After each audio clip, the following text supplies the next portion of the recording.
She pulled up like she owned the sunrise, new Bentley glinting, heels clacking on gravel, then parked it dead in front of my barn door and stepped out with that slow, satisfied smile she keeps for anyone she thinks she can break.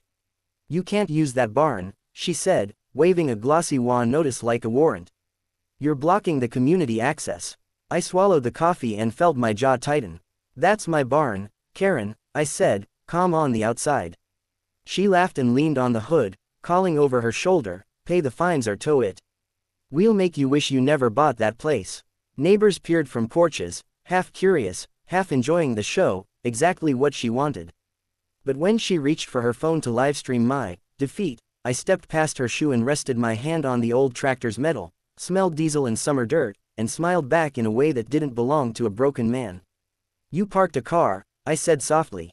"I parked history." The words landed like a dropped hammer, and for a second she looked unsure, then angrier.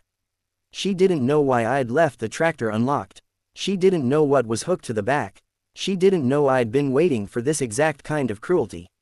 "You won't get away with crushing my property," she screamed. I looked straight into her camera and said, "Steady, you should have never treated my livelihood like a showroom toy."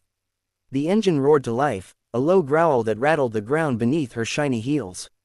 Smoke coughed from the exhaust, and every porch light on the street flicked on as neighbors hurried out with phones ready. Karen's face drained when the tractor lurched forward, tires chewing gravel like bones. She threw her hands up, shrieking, "Stop.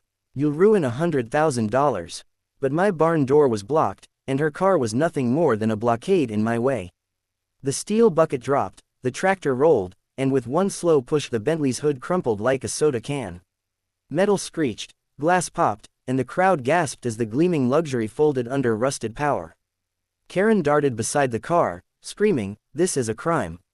I'll have you arrested." Her voice cracked when she realized no one was stopping me, not even her so-called supporters, who had gathered to watch. Instead, someone yelled from the crowd, "Move your junk, Karen. It's his land." The final shove pinned the ruined Bentley against the dirt, clearing my barn door wide open. I killed the engine and climbed down, wiping grease from my hands. Karen stood frozen, clutching her broken notice like it still had power. I met her eyes and said loud enough for the cameras, "That wasn't destruction. That was me reclaiming my property." The crowd erupted, some cheering, some laughing, and her proud smirk was gone, replaced by the first flicker of fear I'd ever seen on her face. Karen's hands shook as she jabbed her phone toward me, her voice screeching over the murmurs of the crowd. "You're finished. I'm calling the sheriff right now. Property damage, reckless endangerment, assault on me. You'll lose this farm before sunrise." The neighbors' cameras caught every second, every frantic word. One man even laughed, "Good luck with that, Karen, he just crushed his own barn blockade." Her face flushed red as she stormed toward her car's mangled hood, kicking the metal in frustration. "This isn't over. I'll sue you for every dime," she yelled, her voice cracking under the weight of her fury. I leaned against the tractor, arms folded, keeping my calm while the crowd recorded. "Sue me," I said evenly. "Go ahead, but you might want to think before filing false claims." She froze for a beat, confusion flickering across her face. Because that's when the barn door swung open behind me, smooth, steady, and out came my brother, holding a clipboard thick with papers. He raised them in the air so the cameras caught every seal and signature. "Property survey," he announced, voice cutting across the silence. "Filed and certified, shows this land, this barn, and this entrance belong fully to him.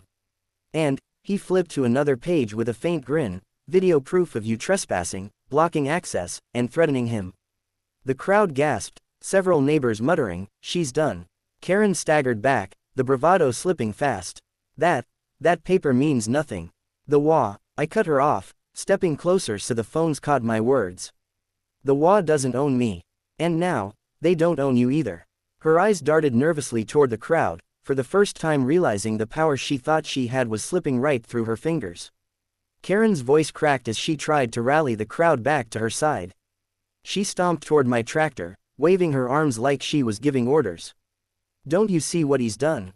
He's dangerous. He destroyed private property, and if we let this slide, none of your homes will be safe." But instead of nods, she got silence. A few neighbors even lowered their phones to shake their heads. Someone muttered, "Safe. You blocked his barn, Karen." Another added, We saw it all, you brought this on yourself. Her face twisted, panic clawing through the cracks of her arrogance. She snatched the clipboard from my brother's hand and tore the survey papers in half, scattering them into the dirt. Gasps shot through the crowd. Those don't matter, she shrieked. The law makes the rules here. If I say he's guilty, then he's guilty. That was her blunder. Because headlights cut across the gravel just then, red and blue strobes flashing as two sheriff's cruisers rolled up. The crowd parted instantly, cameras swinging toward the scene. Karen's triumphant smirk flickered back for a second, until the deputy stepped out, recognized me, and snapped to attention. "Sheriff," he said, nodding respectfully. The silence that followed was like a hammer dropping.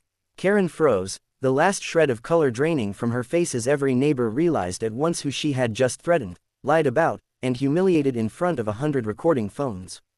My voice was calm, but every syllable cut like steel. "Karen, you just destroyed county records. You blocked emergency access, and you vandalized evidence in front of witnesses." The deputy turned toward her, cuffs already in his hand. The crowd erupted into whispers, then cheers, phones catching the moment her empire of arrogance collapsed.